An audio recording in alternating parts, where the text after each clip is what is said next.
Punjab assembly के ऐवान में हालिया हंगामा आई और उसके नतीजे में 26 अरकान के खिलाफ स्पीकर मलिक अहमद खान की मुतहर्रिक कार्रवाई ने एक अहम आइनी और सियासी बहस को जन्म दिया है।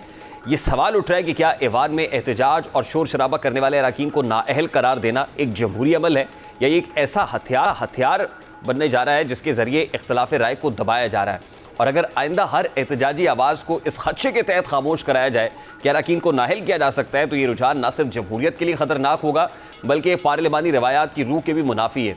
पाकिस्तान का आइन हर रुकने असम्बली को इजहार राय की आज़ादी देता है, बशर्ते कि वो इजहार पार्लिमानी ज़वाबित और अखलाकी दायरे में हो।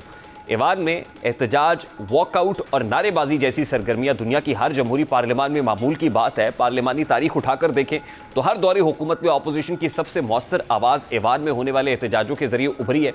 अगर एहतजाज को ही बगावत या गैर पार्लिमानी तर्ज अमल करार देकर सख्त सजाएं दी जाने लगेंगी तो एक ख़तरनाक मिसाल कायम करेगा जो मुस्तकबिल में इख्तलाफ राय को मुकम्मल तौर पर ख़त्म कर सकता है। बहरहाल अब स्पीकर पंजाब असम्बली पर यह तनकीद हो रही है कि वो खुद सियासी जमात के बयानिए का तर्जुमान बन चुके हैं और आज मलिक अहमद खान ने उन 26 अरकान के खिलाफ इलेक्शन कमीशन नाअहली का रेफरेंस भेजने पर अपनी सफाई में कहा कि अगर गलत बयानी पर वज़ीर आज़म नाअहल हो सकता है तो ऐवान को तमाशा बनाने वाले क्यों नाअहल नहीं हो सकते। मिस स्टेटमेंट पर यह कार्रवाई की जा सकती है, मुल्क के वजीर आजम को नाअहल किया जा सकता है, पनामा जैसी बदनुमा जजमेंट दी जा सकती है, तो फिर इसी 63(2) के तहत यह सवाल उठाना कि हल्फ की खिलाफ वर्जी हो गई है।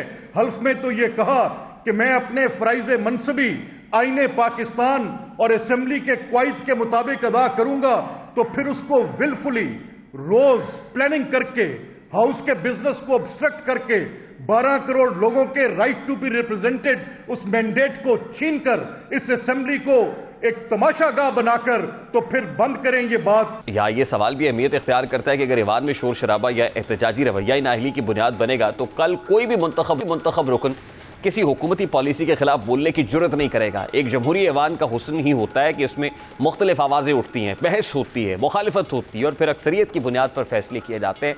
अगर इन आवाज़ों को दबाने के लिए आइनी दफात का सहारा लिया जाए या स्पीकर को सियासी हथियार के तौर पर इस्तेमाल किया जाए तो फिर ऐवान एक तमाशा बनकर रह जाएगा। इस वक्त हसन मुर्जा साहब पाकिस्तान पीपल्स पार्टी के सीनियर रहनुमा मौजूद है। अस्सलाम वालेकुम हसन मुर्जा साहब, बहुत बहुत शुक्रिया आपके वक्त के लिए।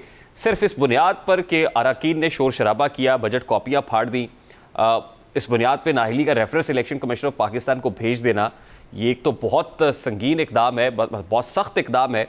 क्या ये जस्टिफाइड है हसन मुर्जा साहब? बहुत शुक्रिया जी। देखिए, ये बड़ा सेंसिटिव इशू है, इस पे पहले भी कई दफ़ा बात हो चुकी है और मैंने तो बड़ा वाज़िया उस पर ये गुजारिश की थी कि किसी भी तरीके से पार्लियामान के अंदर गैर पार्लिमानी हरकत व सकनात या कोई भी ऐसी चीज़ जो जमहूरियत के मुनाफी हो वो कतन बर्दाश्त नहीं होनी चाहिए। यकीनन उस पे जो भी स्पीकर साहब एक्शन लें वो मुनासिब है, लेकिन इतनी इंतहा कि उनकी डिस्क्वालिफिकेशन के लिए रेफरेंस भेज देना, उनको डिस्क्वालीफाई करवाने के लिए कह देना, ये तो कल को एक प्रेसिडेंट सेट हो जाएगा। कौन तयन करेगा इसका कि इस पे डिस्क्वालिफिकेशन बनती है या इस पे आप असेंबली सेशंस में उन्हें बैन कर दें, पाबंदी लगा दें, उनको फाइन कर दें अगर वो कोई नुकसान करते हैं।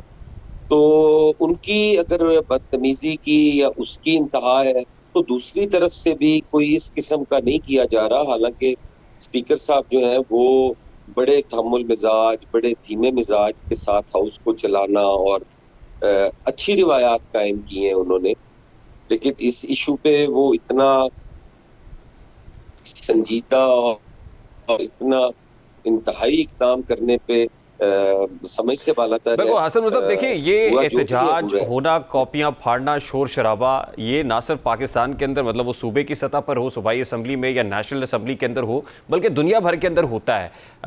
स्पीकर साहब ये कह रहे हैं कि हुकूमती अरकान की दरखास्त पर यह किया जा रहा है। 62 और 63 से मुतालिक उनसे पूछा जाता है, वो कहते हैं मैं उसको मानता ही नहीं। देखिए, 62-63 को ना मानना वो एक अलग चीज है। मैं समझता हूँ कि 62-63 भी पार्लियामान पे एक हमला था और वो जनरल ज़ियाउल हक ने शुरुआत की और उसके भी मखसूस मकासद थे बट स्टिल जिसके इट इज लिए पार्ट ऑफ उसने द की। Constitution sir. अब मेरी गुजारिश सुन लेना। चीज ये है कि जो मैंने तो पहले अर्ज की है कि जो उन्होंने किया है, कॉपियां फाड़ देना, प्रोटेस्ट करना, अपनी सीट पे खड़े होके नारेबाजी करनी, स्लोगन रेज करने, वो सारा उनका हक है। लेकिन ये हक भी तो नहीं है ना कि वो उनकी सीएम आई हो और वो एक खातून भी हो, उनपे डायरेक्ट नाम लेके हमले करने, फिर मिनिस्टर के मुंह के ऊपर कॉपियां मारनी बजट की।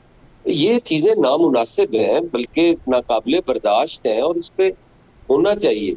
मैं तो ये गुजारिश कर रहा हूँ कि इतना इंतहाई इकदाम जो है वो नहीं होना चाहिए। बाकी पार्लियामान के अंदर उनके साथ जो कर सकते हैं वो करना चाहिए, उनपे पाबंदी लगा देनी चाहिए, उनको फाइन करना चाहिए जो उन्होंने वैसे बड़ा माइक तोड़े इंटरेस्टिंग है हैं, मुर्तज़ा वहाब साहब की ये आपको हरकत व नुकसान सकनात जो अब पहुंचाए। नामुनासिब लग रही हैं, ये उस वक्त भी नामुनासिब लगनी चाहिए थी ना जब अता तारड़ साहब नेशनल असम्बली के अंदर जो इशारे कर रहे थे, मैं स्क्रीन के ऊपर वो चलवा भी नहीं सकता सर।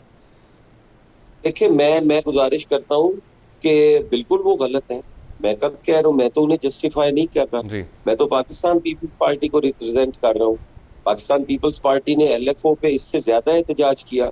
हम हर रोज की बुनियाद पे असेंबली से निकाले जाते थे, हमारी रुकनीत सस्पेंड की जाती थी, हमें कॉलर से पकड़ के पुलिस ले जाती थी, वापस आ जाते थे, फुल प्रोटेस्ट करते थे। लेकिन हमने ये कभी नहीं किया कि हम किसी के लीडर की खवातीन के ऊपर हमला करें, उनके नाम लेके उनको चोर कहें उनको। ये कोई तरीका नहीं है, ये बर्दाश्त से बाहर है। और बाकी एहतजाज करने पे मैं तो कह रहा हूँ कि एहतजाज इससे भी सख्त करें, ठीक कोई हर्ज नहीं है। लेकिन इस तरह की चीजें जो आदमी के बर्दाश्त से बाहर हो वो नहीं करनी चाहिए। ठीक। अच्छा हसन मिर्जा साहब, मखसूस नशिस्तों के केस के फैसले के बाद क्या हुकूमती सतह पर भी कुछ चेंजेस, यानी पाकिस्तान पीपल्स पार्टी का सूबाई काबीना को ज्वाइन करना, इस हवाले से कोई डेलिब्रेशंस हो रही? मेरा नहीं ख्याल, ऐसी कोई बात नहीं है। ये जबानी कलामी एक खबर की हद तक जरूर है, लेकिन ऐसी कोई बात जो है वो चल नहीं रही। और अगर कोई होती तो मैं नहीं समझता कि पाकिस्तान पीपल्स पार्टी उस पर इतना कोई छुपा रही होती। अब अपनी सीईसी में जाते, वहां पे हम फैसला करते, हम आके ज्वाइन कर लेते। असद मिर्जा साहब, लास्टली प्रेसिडेंट आसिफ जरदारी साहब के मुतालिक कुछ खबरें गर्दिश कर रही हैं, आप ही कंफर्म कर सकते हैं कि कुछ तब्दीली हो रही है या कुछ हल्के खुश नहीं है। इन खबरों में किस हद तक सदाकत है सर? देखिए, कोई हल्का खुश हो या ना हो, आसिफ अली जरदारी साहब प्रेसिडेंट ऑफ पाकिस्तान है और वो अपनी आईनी जिम्मेदारियां जो है वो पूरी करेंगे, जो वो मुनासिब समझते हैं। तो इसलिए किसी को खुश करने के लिए तो हम सदारत नहीं कर रहे। अगर किसी को ना हुआ, आईनी तौर पर अगर कोई हमें हटाता है तो हम यकीनन उसे फेस करेंगे। बाकी सदर आसिफ अली जरदारी इलेक्टेड सदर है, कोई नॉमिनेटेड नहीं है कि कोई आएगा और पकड़ के हमें बाहर निकाल देगा और हम चुप करके घर चले जाएंगे। ऐसा नहीं है। आईनी तरीके से अगर कोई हमें निकालता है तो यकीनन हम उसके लिए तैयार हैं। आप ये समझते हैं कि ये खबरें महज अफवाहें हैं, या जो एयर में इस वक्त रूमर्स चल रही हैं उनमें किसी ना किसी हद तक कोई सच का एलिमेंट भी है? नहीं, ऐसा कोई नहीं है जी। ये रूमर्स की हद तक ही है और दिल को खुश करने के लिए ये चीजें जो है ये चलती रहती हैं। ठीक है, बहुत बहुत शुक्रिया हसन मिर्जा साहब।